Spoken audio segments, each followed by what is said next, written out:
next up, we have the 1998 NBA Finals, the Chicago Bulls versus the Utah Jazz. Now, we got to throw this one back because I wasn't here for this one, but obviously, you know, with the research, with everything, with social media and the internet now, you can find out anything from 50 years back. And this is one of those moments that, like, this is a defining moment in NBA history. And you hear it in songs, Jordan with the last shot and all of that. This is probably one of the greatest moments not probably, it is one of the greatest moments in NBA history. I believe the flu game was during this playoff run, and the Bulls, you know, the Bulls never went to 7 games. Pippen, Ultimate Robin, Jordan, arguably the greatest player of all time, top 2 in my opinion.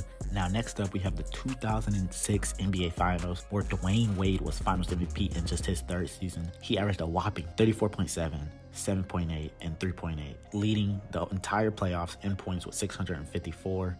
Dwayne Wade was a man on a mission, losing game 1 and 2, and then winning 4 straight. Dwayne Wade was a man on a mission, and he was just extraordinary, putting up 36 points, 43 points, 42 points, and 36 points in each of their wins.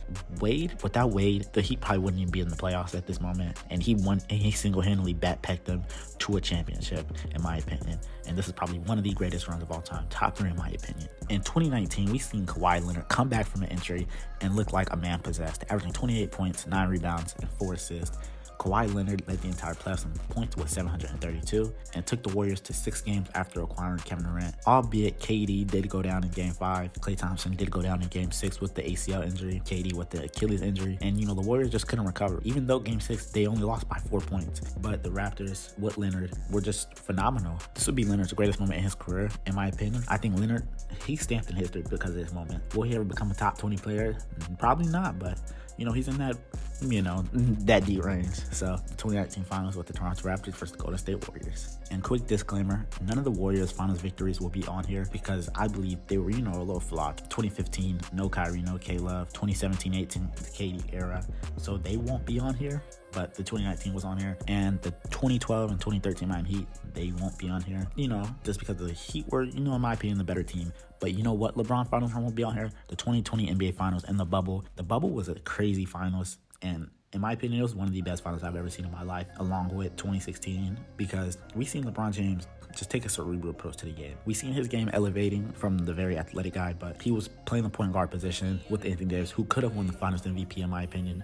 But they gave it to LeBron because he's LeBron James. And he went toe-to-toe with a Jimmy Butler, who was having a great series and a great entire playoff because Jimmy's a playoff performer. He's playoff Jimmy. He's Hall of Fame player Jimmy. So the 2020 Finals, one of the best ever. And to finish it off, the 2021 NBA Finals, where Giannis seeked his first NBA championship and winning Finals MVP after having numerous playoff struggles in the previous 2 seasons. The Milwaukee Bucks get that elusive title that they desperately needed after having a 50-year drought. And Giannis put on a performance after going down 0-2 to the Phoenix Suns and Chris Paul and Devin Booker. After Devin Booker had some extraordinary performances, the Milwaukee Bucks went on to win 4 straight, and Giannis closed them out with a crazy defensive play and a crazy lob, and capping it off with a 50-point performance. And Giannis was stamped in history for that one. Those are some of the greatest finals performances in NBA history. If you guys all enjoyed, don't forget to drop a like and subscribe. I'm Trimmy, and I'm out.